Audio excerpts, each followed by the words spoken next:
And now, live from the Christian Bible Baptist Church studio, your favorite noontime show, The Baptist Lunch, hosted by Pastor Gil Lorena. Amen, amen. Isang mapagpalang hapon po sa bawat isa po sa atin or isang mapagpalang tanghali sa lahat ng mga kapatiran po nating sumusubaybay ngayon sa ating pong programa North, South, East, West. And sa lahat ng mga team focus and team preparation, welcome to your favorite noontime show. This is the Baptist Lunch. Magandang tanghali po sa lahat ng kumakain. Just continue eating. At sa lahat ng mga nasa trabaho, shoutout sa inyo. Shoutout sa mga boss ninyo at sa mga boss nyo. Yun, shoutout sa inyo lahat. Alright, at sa mga estudyanteng nasa break time, ay magandang tanghali po sa inyo lahat. Alright, Sir Joe. Yes, and shoutout kay Sir Conrad Ray Tumal. Napakaganda ng iyong naisend. And again, ay magandang tanghali, North, South, East, and West Corner. Yes. We are back. Ngayon lang, alam mo ba, nagtatanto ko, Sir Mang, ngayon lang tayo nakabalik ulit. Ako pala. Yeah. Ikaw talaga ngayon lang yata. Hindi. Aray ko. Hindi, pero yung ano talaga, it's always a great blessing na tayo nandito. Kaya sa lahat ng mga nakasubaybay natin, team focus, team preparation, keep tuning in. Lalong-lalo na team preparation, maganda pag-uusapan natin ngayon. Because we have to cultivate. This is about cultivating yourself when it comes on your investment, ministry investment. Wow. Not just ministry involvement, but ministry investment. Alright? So going to the topic, Sir Maki. Alam mo, napakaganda ito eh. Dahil parang, dito sa... Ikaw muna, Sir, palakas-tasa mo lang kasi pakiramdam ko kayo, kulub ako eh. Hindi, ako rin pakiramdam ko sa sound kulub. Oo nga, kulub ba? Kasi parang nandoon lang tayo, wala dito eh. Ewan ko lang. Alright. Well, anyways, again, ay ganun pa man, katulad ng sinasabi ko, Sir Maki, no, sa team preparation, ito ay pinaka maganda na mailagay niyo sa sarili niyo. Ministry involvement, Sir Maki, and ministry involvement and ministry investment, it goes hand in hand. Yeah. You see, ang kailangan na ilagay nyo sa sarili nyo dito, team focus, team preparation, that when you involve yourself, you are investing yourself as well. That's right. You see, napaka ano niyan eh, napakaganda nitong talata na ito eh, di ba? Kaya nga, ito sir, as far as Sir Maki, dun sa principle tayo ng sowing and reaping. Because ginagamit natin yung text about the sower eh, di ba? Yeah. John 11:35. Hindi, dapat about the sower dun sa book of Matthew. So, other than that, makikita natin dito na sa mga talata na yan, sa about the sower always invest himself doon sa kanyang ginagawang involvement. Yeah. Kung nakuha niya yung sarili, yung sinasabi ko, Sir Maki, because you cannot involve yourself on something that you're not willing to invest. Nakuha niya, Sir Maki? Yeah. Maganda to, team focus, team preparation. Lalong-lalo na sa inyo, team preparation, dahil you are preparing yourself in the life of marriage. You are preparing yourself for something that does involve not only it will involve, but it does really will involve your future investment. You see, because katulad yan, like for example, maraming nasa trabaho ngayon, nasa team preparation. You are on your work. You see, nagtatrabaho kayo ngayon. While you are working, you are involving yourself with the task that you are doing. Involved ka ngayon sa office work mo, involved ka ngayon sa ginagawa mo, sa duty, everything. Involved ka ngayon dyan. But the point here is this, ito ilagay nyo sa isipan mo, kaya mo ini-involve yung sarili mo sa trabaho mo, it's because you are investing on that. Yeah. You see, because you want to expect something in return. Ganoon naman kasi yan, Sir Maki, di ba? Pag nag-invest ka na isang bagay sa ganito, ini-expect mo na may magandang dulo yan. You see, alam nyo kagandahan, now let's put it back dito sa cultivation ng inyong pong mga isipan when it comes to your ministry involvement. It's because of the reason na when you involve yourself in the ministry, ito yung kasiguraduhan or ito yung magbibigay sa iyo ng isang assurance that your involvement in the ministry will also be needing your investment in the ministry. You see, kaya ako sinasabi yan because most of the time, kaya nagiging in vain, Sir Maki, team preparation, team focus, listen to this. Kaya nagiging in vain yung involvement ninyo. It's because wala sa isipan ninyo yung investment ninyo. That's right. You see, kaya nagkakaroon ng, kaya vain talagang vain na vain, as in talagang parang walang kwenta. Kaya nga, andali nyong magsawa sa ministry and not all, no? Sa kalagayan ng mga, kasi kung titingnan natin, no, consensus, we are a church family. I'm not saying this to put you down. Right. Team preparation, team focus, no? But again, kaya ako sinasabi sa inyo to, kung titingnan mo, no, I would just like to give a shout out again. God knows what's in my heart and God knows how I wanted to help you. Pero alam nyo, kung titingnan natin team preparation, kulang pa tayo sa team preparation that are really involving yourself in the ministry na kung saan this is the best place for you to invest for your preparation. You see, tingnan nyo team preparation, maganda ito na habang maaga pa lang, you have to open up yourself. You have to open your minds. It should be clear to you that when you involve, you are also investing. Bigyan ko kayo ng magandang halimbawa dyan. Alright? Bigyan ko kayo ng napakagandang illustration sa bagay po na yan. Ano yung sinasabi natin dito? Ito, Sir Maki, soul winning. Soul winning is investing. Yeah. Baka hindi po ninyo alam yan. Baka hindi nyo po, kumbaga ay hindi nasagi sa isipan ninyo. Soul winning is investing. When you do the soul winning, you are investing as well. You see, bakit? You're involving yourself there, you're putting time, you're putting effort on doing that so that in the latter part ng buhay ng iyong sinera na tao, you see, anong investment na makikita mo doon? Anong bunga ng investment na ginagawa mo? You're investing to him, you're investing to her. Kaya nga, anong magiging dulo ng tao na yun? Yung maayos na magiging kaduluan ng tao na yun is, yun yung matinding balik na makukuha mo. You see? Kaya nga sabi ko, when we win souls, when we win souls, when we share the gospel, ganun ang nangyayari. You see? Soul winning is investing. When you involve yourselves in soul winning, you're also investing on it. Now, ito ilagay natin sa ministry. Hindi lamang isang aspect lang yan, Sir Maki. Marami ito eh. You see? Marami ito. Ito na lang. When it comes to giving, team preparation. How well do you involve yourself in giving? You see? Sumisweldo kayo. You see? Nagtatrabaho kayo, sumisweldo kayo. But how honest are you on involving yourself in giving that na hindi sumasagi sa isipan ninyo that you are also investing for the future life of your family? Amen. I'm talking about the family that you're preparing yourselves with. You see, ibig sabihin? Ang ibig sabihin dito, hinahanda mo ang sarili mo saan? Sa pagpapamilya. Akalain mo, eto na lang let me give you a perfect illustration for this. Ngayon, if you are involving yourself spiritually in the giving, okay? In giving, dito sa ministry, when you involve yourself in giving in the ministry, you're already investing sa future ng iyong pamilya. Alam mo na ngayon, meron ka nang siguradong pupuntahan ng pamilya mong bakasyunan. Meron ka nang siguradong pupuntahan ng pamilya mo, talagang pang-recreation ng pamilya. Akalain mo, hindi mo naiisip, sabi ko nga, na nag-i-invest ka ng isang lugar para sa pamilya mo. Yeah. You see, nakikita nyo ba yan, team preparation? Kaya, shout out sa inyo mga team focus. Alam ko, team focus, narinig nyo yan. Sinabi ko sa inyo yan noong nandoon sa nung nandoon kami sa Ramos Tarlac, nagawa ko ng video. Yan yung sinabi ko sa inyo. Alakalain mo sa 100 pesos na baon na ibibigay sa iyo. Sabihin na natin, 100 pesos. Sa totoo lang, honestly speaking, hindi naman talaga, minsan kinukulang pa kayo dun eh. Yeah. Sabihin lang natin sa 100 pesos na binibigay sa iyong pera. Doesn't matter how you acquired it.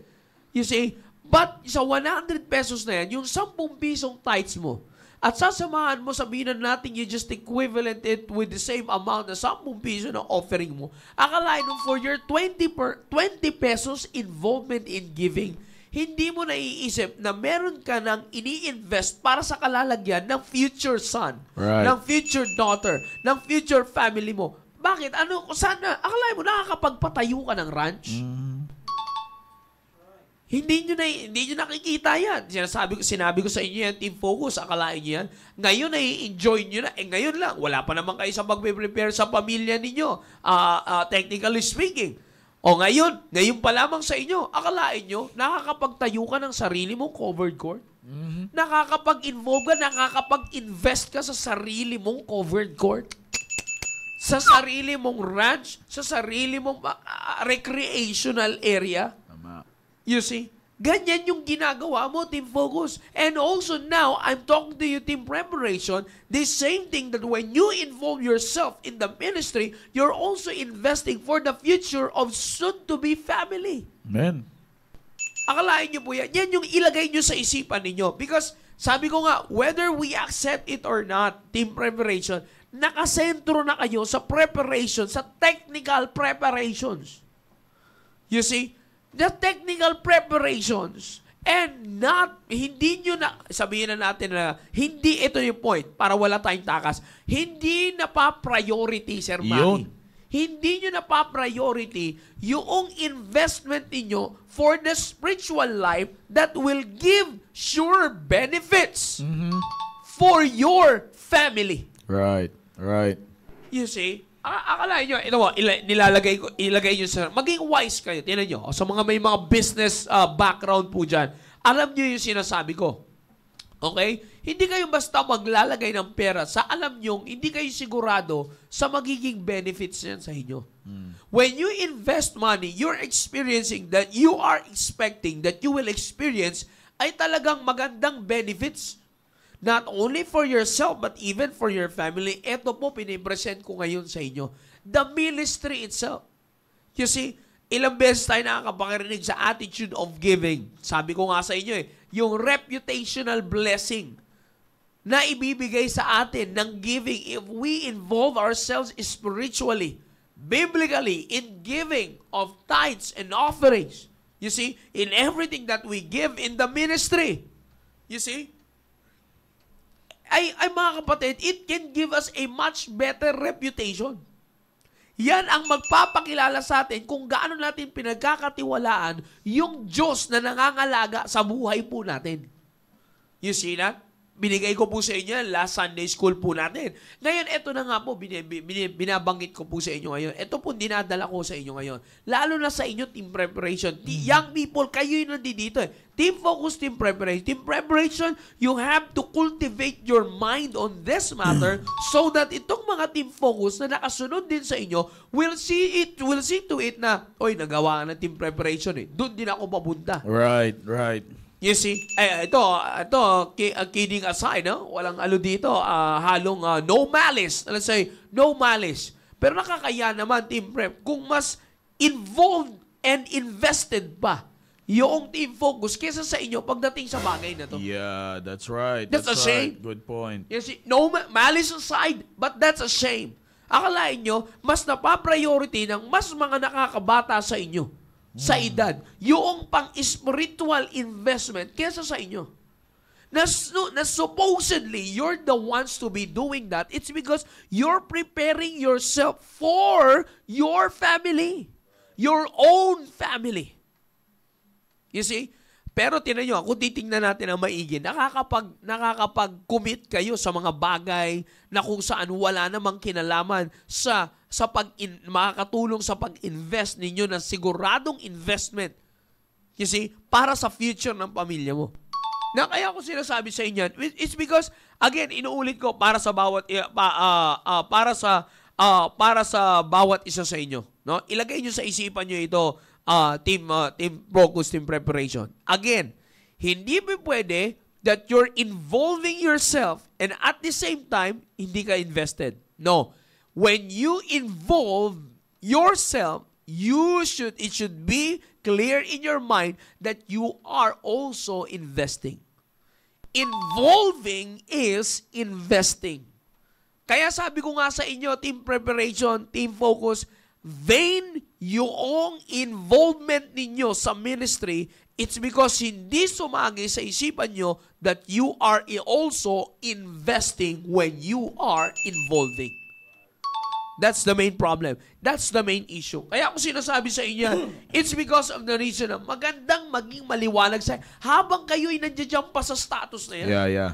You see, alakalain nyo, tingnan nyo, young people, team preparation, humahawak na kayo ng pera. Pinagkakatiwalaan na kayo ng Diyos, ng kanyang pagpapala. The question is, how do you translate that on your ministry involvement and ministry investment? You see, cultivate your mind on this.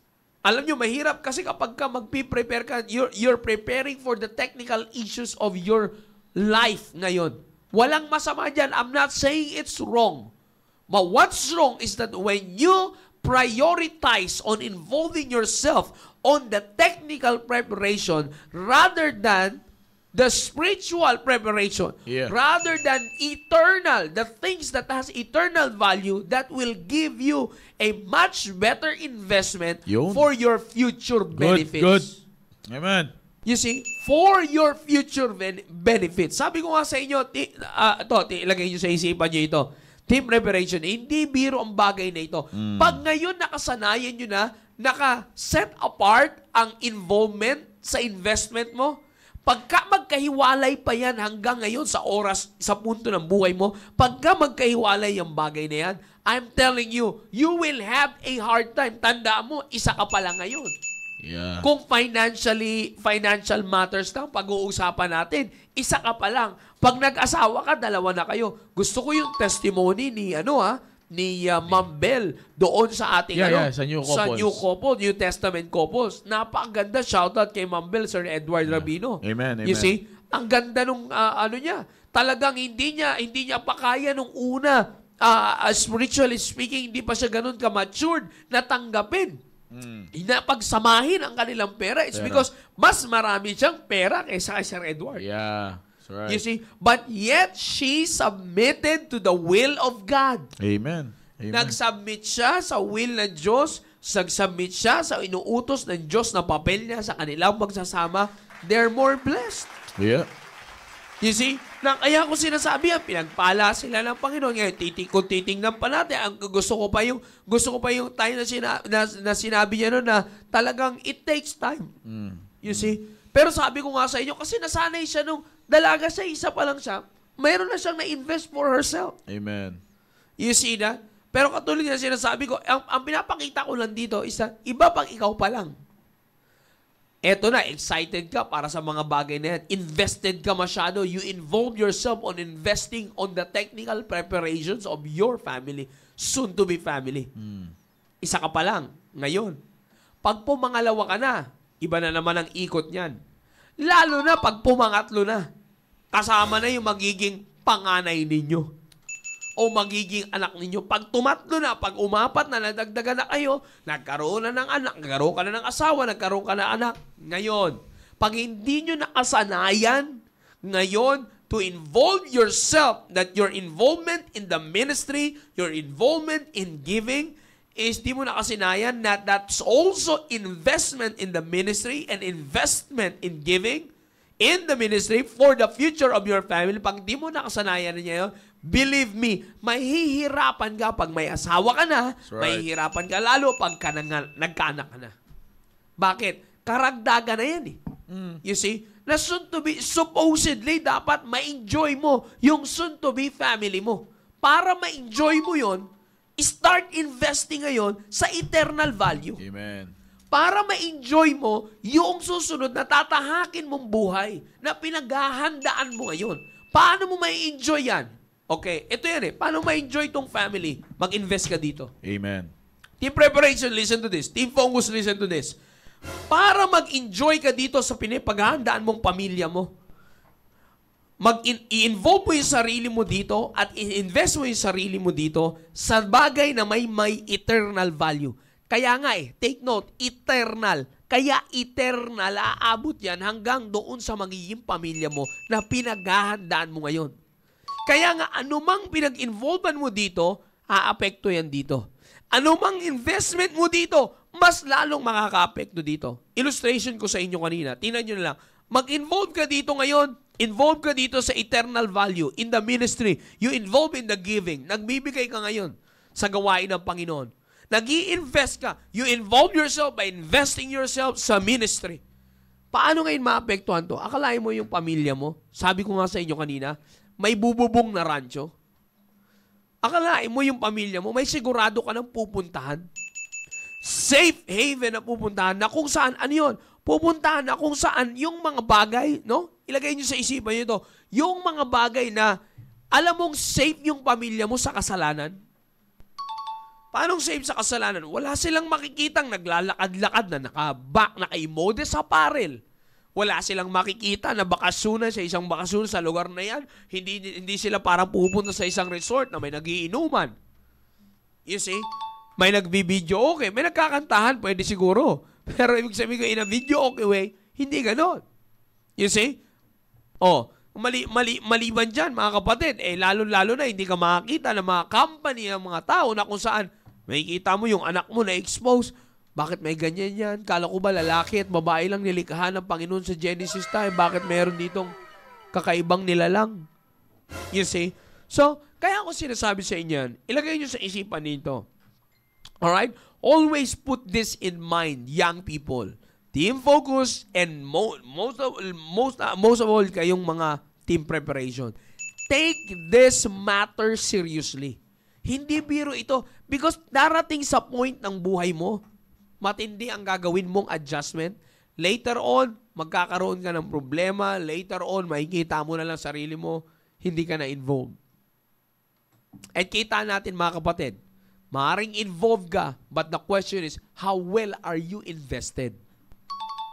Yun ang matindi. Kaya ako sinasabi sa inyo yan, young people, because most of the time, ilagay nyo sa sarili nyo ito. Excuse me. Ilagay nyo yung sarili nyo po. Ilagay nyo sa isipan nyo. Maging maliwanag po sa inyong mga isipan ito, mga kapatid. Okay? If you want your involvement to have value, to be more valuable, ilagay nyo sa isipan nyo na when you involve, you are investing. Your involvement is a way for you to invest. Napakasimple lang nitong pinag-uusapan natin. Walang mahirap unawain dito sa bagay po na ito.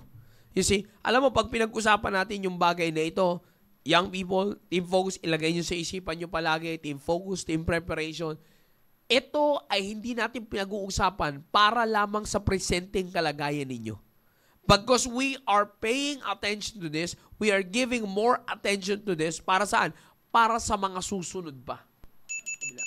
Para sa mga susunod pa na pangyayari ng buhay mo. You see? Kaya nga sabi ko sa inyo, minsan babaliwalain nyo lang. Lalo-lalo na pag pera usapan, young people. Yeah. You see? Pag pinag-usapan na natin yung pera, yan ang pag pinag-usapan na natin yung pera, minsan yan diyan tayo magkakaalaman. Kung talagang pag pera na pinag-usapan, diyan tayo magkakaalaman kung talagang invested ka sa gawain ng Panginoon. You see? Right. Sabi ko nga, Sir Maki, gusto malaman, you know what, if you want to check yourselves how well you are involved in the ministry, check how well you are invested in the ministry. Yeah, good point. Maganda yan. Good Kasi point. maganda makita yan. Ito, actually, this is not just for the young people, but even for the whole members of our church that are watching right now. Bago natin sabihin na totally involved ka, are you totally invested? Kaya nga, again, sabi ko nga, Sir Maki, ito nagiging problema natin. Mga Kristiyano, ito nagiging problema natin as a church family. Kaya minsan, vain lang eh. Walang lalim. Yeah, mababaw. Yung ugat ng ating seed. You know why? It's because nag-involve ka lang, kaya ganun lang yun eh, Sir Maki. Para ka lang nag-involve, gusto mo mag-involve sa pagtanim. Pag wala sa isipan mong mag-invest dun sa pagtatanim, sasaboy ka lang basta. Wala kang pakialam kung saan pumunta yun. Wala kang pakialam kung saan mo dapat siya itapon. You see? Pwede rin ito. Tubo rin yan. Yan. Yan yung mga klase ng involvement that are already in vain. It's because wala ka sa isip mo na mag-invest ka doon sa involvement mo. That's right. May gusto ka may share dyan? Yes sir, alam niyo po, maganda yung pinag-uusapan natin kasi minsan akala natin ang involvement lang pagdating sa ministry ng Panginoon, lalo na sa mga young people. Minsan ang akala natin ang involvement lang is yung maging active ka sa mga basic ministries of the church, di ba? Akala natin ganun-ganun lang. But maganda yung pinag-uusapan natin that investment is always an involvement. Kasi totoo yan eh.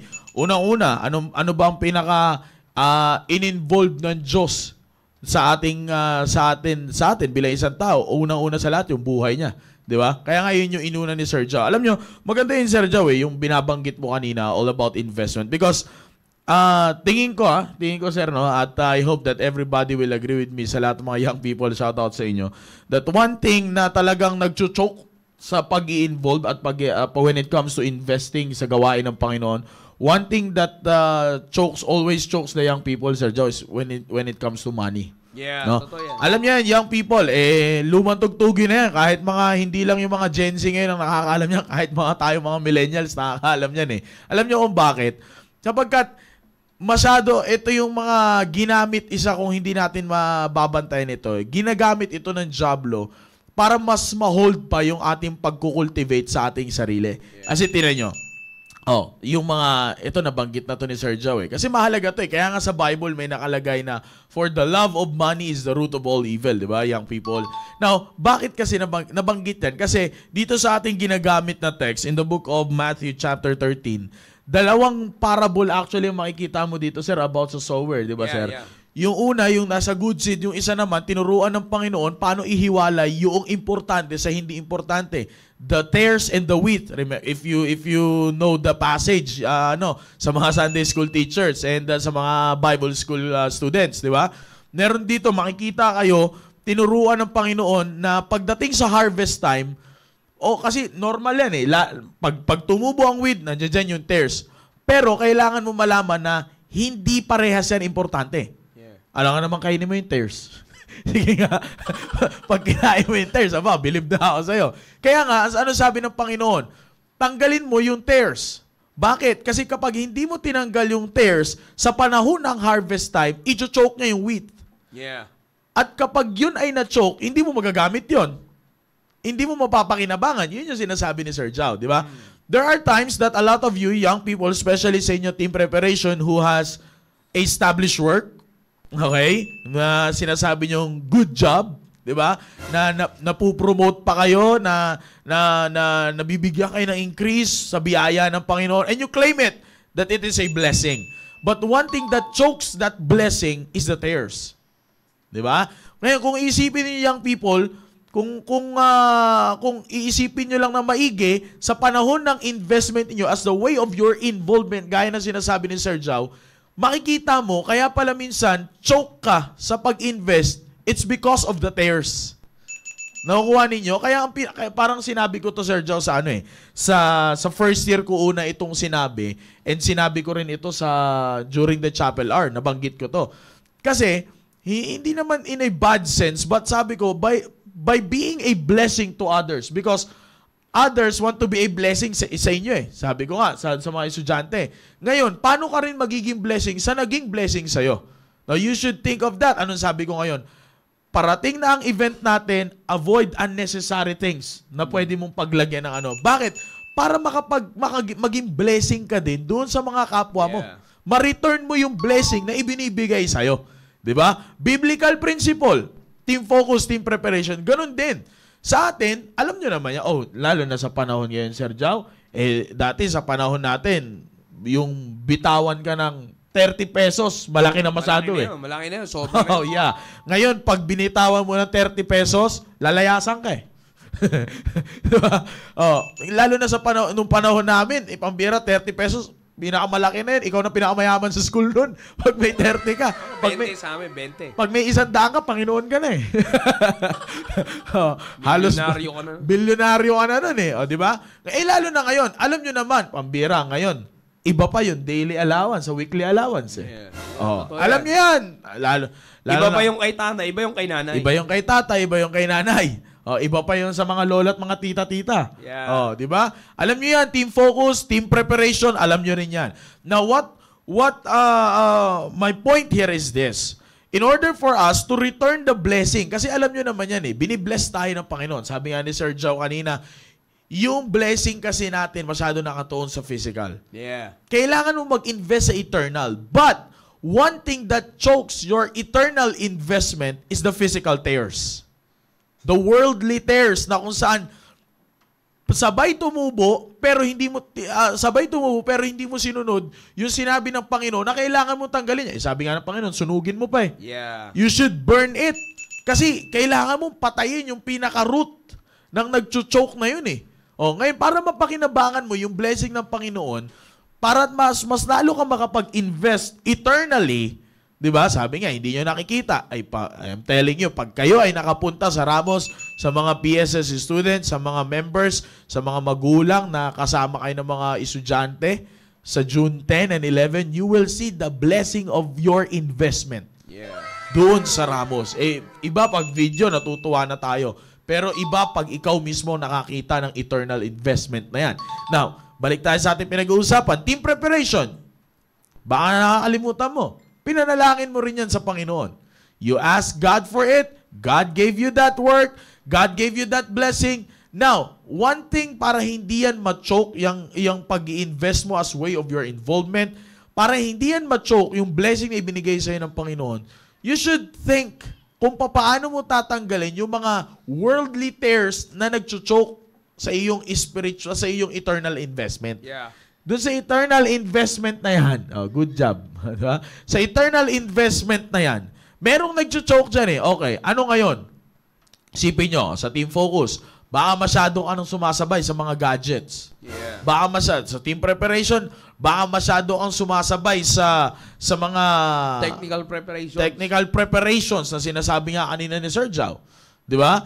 Kaya nga, pansinin nyo yan. Kasi, everything sa buhay natin, tandaan nyo, nung ginawa tayo ng Panginoon, nung nilikha tayo ng Panginoon, everything is with a purpose. Bibigyan ka ng blessing ng Panginoon, may purpose. May makikita ka dyan at dapat mong makita yun. Ngayon, sa blessings, when it comes to eternal investment, sa ini-invest natin sa gawain ng Panginoon, what holds you back is those tares. And ikaw ang makakaalam nun. Diba? Yung tares na yun, kailangan mong makita yun. Kasi gusto mong makatanggap ng blessing ng Diyos and dapat makita rin ng Diyos na ito yung bunga ng investment niya sa buhay mo, pero hindi nakikita yon. Bakit? Kasi mas pinapahintulutan natin na mas ma-overcome ng tears. Di ba, Sir John? Sa pag pinag-aralan mo, it's part of cultivation Yeah. Yung pagtanggal mo na yon ng tears. Kasi alam nyo kung bakit? Hindi mo mapapansin yung width Yun yung tinitingnan ko kanina, Sir Jao. Mabira pag sabay sila tumutubo Yeah. Pero later on, matatabunan ng tears yung width. Yeah. Kaya pinapatanggal ng Panginoon sa Bible, pinapatanggal ng Panginoon yan. Kaya nga sabi ng Panginoon, i-file mo yan, tanggalin mo, i-file mo, sunugin mo. Para hindi na siya makapenetrate doon sa wheat at yung wheat mapakinabangan mo sa panahon ng harvest time. O, tingnan nyo. Sa panahon ng harvest time, ilang kaya ang napapakinabangan mula doon sa blessing na ibinigay sa'yo ng Panginoon? Magandang katanungan. Magandang katanungan po, di ba? Team preparation, di ba? Yung harvest time ng 13 month. No. Yan. Di ba? Yung harvest time ng mga bonus, yan. Di ba? Now, kung bakit po natin ito sinasabi? Because we've seen the result of this. At team focus, team preparation, alam po natin yung resulta. Di ba? Alam po natin yung pwedeng maging resulta nito na mas lalo pa tayong pagpapalain ng Panginoon. Man. Yun po yan Yun yung part ng cultivation sa buhay po natin. Pag nakita natin na, hindi ko pala to kailangan, this is the one thing that chokes my investment as way of my involvement sa gawain ng Panginoon, kailangan ko tanggalin to. Pag natanggal mo yung tares, mapapakinabangan mo ng maigi yung blessing ng Panginoon, matututo ka pang maging bahagi ng gawain ng Panginoon. Diba? Young people, ito lang ang tanggalin ninyo sa isip ninyo. Hindi imposible na gamitin ka ng Panginoon to invest sa gawain ng Panginoon. Kasi minsan, sasabihin natin, itong usapin na yan, investment, para na yan sa mga Diba? Kaya ka nga nagtatrabaho. Sabi nga ni Sir Jao kanina, kaya ka nga nagtatrabaho ngayon to invest for your future life. Amen. You see that, young people? Di ba? Team Focus, kaya ka nag-aaral ngayon. That's part of the investment of your future life eh. Yeah. Di ba? Kaya ka nag-aaral ngayon. Now, ganun din yan sa atin. Kaya tayo nag-i-invest sa gawain ng Panginoon. Sabi nga ni Sir Jao kanina, isipin mo, yung ini-invest mo sa gawain ng Panginoon, nakakapagpatayo ka ng isang lugar na kung saan magiging safe haven ng future ng anak mo. That's right. Di ba? Kasi masyado tayong naiimposiblihan eh. Yan yung bunga ng tares. Tingnan nyo, young people. Ngayon pa lang, pag pinahintulutan nyo, mas tumubo ang tares kaysa sa wheat. Pag hindi nyo tinanggal yan, sa harvest time, tingnan ninyo. Ano ang ilalagay sa inyo yan, ang isang bagay na napaka-imposible. Ano yun? Yung magkaroon ang mga future na anak ninyo na kung saan hindi na sila makakakita ng worldly things. Ano sasabihin natin? Para namang napaka-imposible yun? Yeah. Para namang, no. It's not possible because with God, nothing is impossible eh. Kaya nga, anong ginagawa natin ngayon? Anong ginagawa? Binibigyan ng Diyos ang ating mahal na pastor ng wisdom to establish a place that once we are there, hindi makakakita yung mga bata na kung sana, sabi nga natin, mga bad influences mula sa mundong ito. It is possible. Na ano lang ang kailangan ninyo makita, team focus and team preparation, lalo na po sa inyo. Remove the tares and allow the wheat to grow more. Para mapakinabangan mo yung wheat, tanggalin mo yung tares. Para mapakinabangan mo yung blessing na ibinibigay sa iyo ng Panginoon at magkaroon ka ng investment sa gawain ng Panginoon, write it down, di ba? Di ba, Sir John, sinusulat yan eh, di ba? Yeah, minsan sinusulat. Ito yan. yung unnecessary. Ito yung necessary na dapat kong bilhin. Bakit sa mga bilihan lang tayo ganyan? Gawin natin yan sa gawain ng Panginoon. Ihiwalay mo, pag may blessing, pak, ito yung blessing. Tithes, offering, commitment. Di ba? Other things pa. Oh. Pag natuto tayo mga kapatid to remove the tares, believe me, mas lalo ka pang pagpapalain ng Panginoon. May mga nagtitestimony po tayo naririnig dyan. Di ba? Bago sila napunta sa estado na sila ay pinagpala ng lubos ng Panginoon, ganito rin naman ang kanilang ginawa eh. Tinanggal nila yung tares. Kasi sa atin, sa isa inyo bilang kabataan, pambira, pag talagang nilapagang ka ng medyo blue-green na malapad, sinasabi ko sa'yo, 6 na milk tea yan, tsaka 3 BFF price na katapat na agad. Di ba? Atindi. Oh, ganun na agad yan eh. Yung camera mo, 4 na bilog na eh. 4 na bilog na. Yun ang camera mo kaagad eh. Di ba? So, may dala ka ng laptop niyan. Ngayon kasi, pads ngayon, tablet, ang lalaki na eh. Lalaki na eh. Oh, ganun na kaagad ang nasa isip natin. Pero kailangan mong siyasatin ang sarili mo. Ngayon, ito lang yan. Para mas makapag-invest ka ng maigi, isipin mo, ano yung tares na nagcho-choke sa investment mo? Yun. Diba? Ano yun? Ano yung mga tares na yun? If you can write it down para maging mas magandang reminder sa'yo, the best. Para maging aware ka, ito pala yung mga tares na nagcho-choke sa aking eternal investment. Ngayon, naririnig nyo po, hindi imposible na young people ka, gamitin ka ng Panginoon. You claim it na magagamit ka ng Panginoon kasi unang-una, yung blessing na tinatamasa mo ngayon, hiningi mo sa Panginoon at ibinigay ng Panginoon. Right. Alright? So, yun, young people, yan kaagad isipin mo. Ano ang tares na nakakapag-choke sa panahon ng harvest time na hindi ko mapakinabangan ang wheat na ibinigay ng Panginoon? Yeah. Sir Jao. Yeah, ito lang bago tayo magtapos focus team preparation. While you have the chance to do it, sabi nga ni Pastor, time and chance happen it all. You see? Always remember that principle. Time and chance happen it all. So, don't waste your opportunity to do it. Don't waste the privilege, the opportunity, while God is still giving you the time and the chance to do it. Don't waste it. Yeah. Amen. Grab the Amen. opportunity. Grab the time. Grab the chances that you'll be able to do. Because sabi ko nga sa inyo, ito, lagi nyo naman ito maririnig sa akin ito, team focus and team preparation, lalo na sa team preparation, lagi nyo po ito naririnig, lagi ko na ito nababanggit. Bagamat nananalangin kayo na kayo magkaroon ng pamilya, mag-asawa, magkaroon ng pamilya, you're preparing for that, tandaan nyo, nilalapit nyo yan sa Diyos. God knows the right timing for it. Another thing is that not only that He knows the right timing for it. My point there is that God knows when and when will it happen, because God knows how you will be able, so how will you will handle that later on. Alam ng Diyos kung paano mo yun mapapatakbo eh. Alam ng Diyos kung sino ka na bilang tatay. Totoo yan. Alam na ng Diyos kung sino ka bilang asawang lalaki. Alam na ng Diyos kung sino ka bilang asawang babae at bilang nanay. Soon. Alam na Diyos. Wala ka pa ron. Alam ng Diyos kung sino ka na doon. Lagay nyo sa isip nyo yan. Therefore, alam ng Diyos kung mapagkakatiwalaan ka na sa bagay na yan.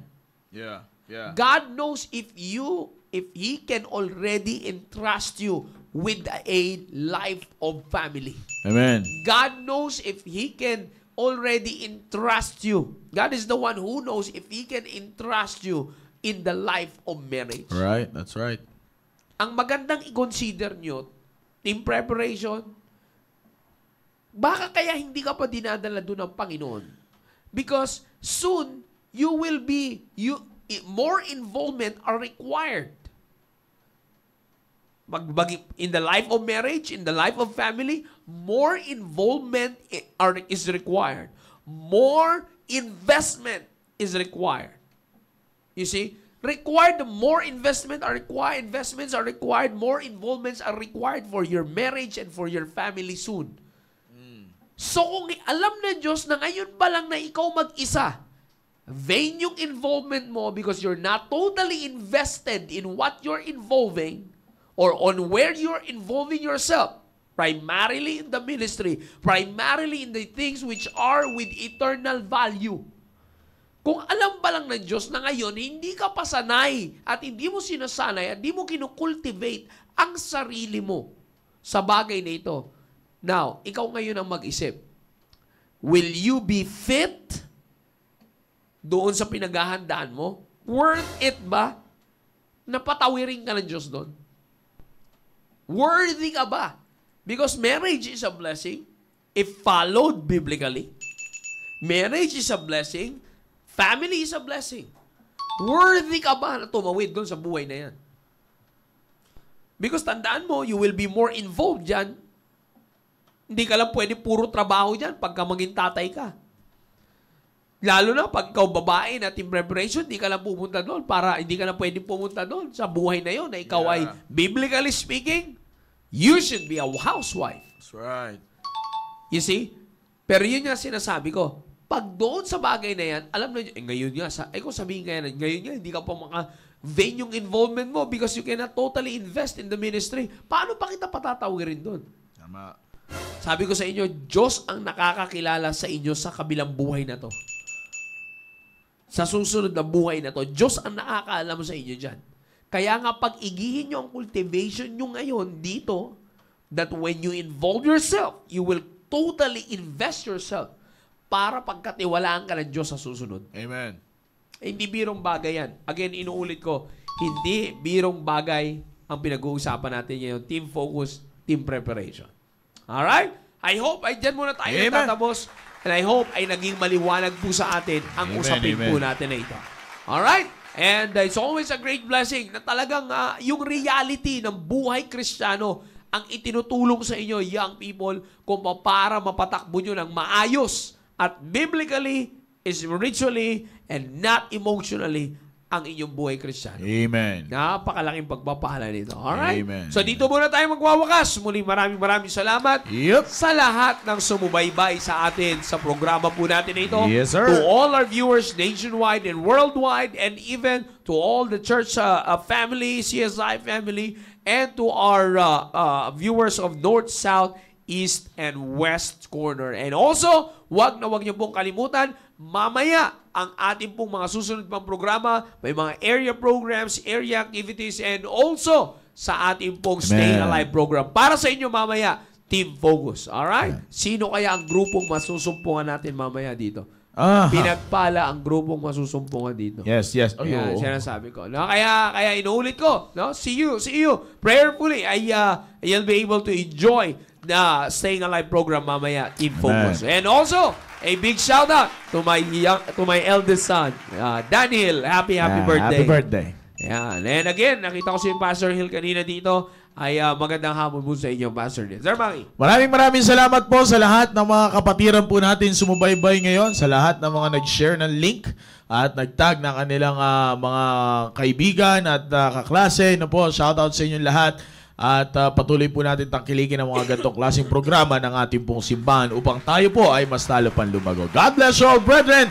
At magkita-kita po tayo bukas sa ating pa pong mga church programs. And of course, tama Sir Joe kanina, yung Staying Alive, wag nyo kakalimutan. Alright, God bless you all. And on top of all this, all we can say is, to God be the glory. Have a blessed Thursday afternoon.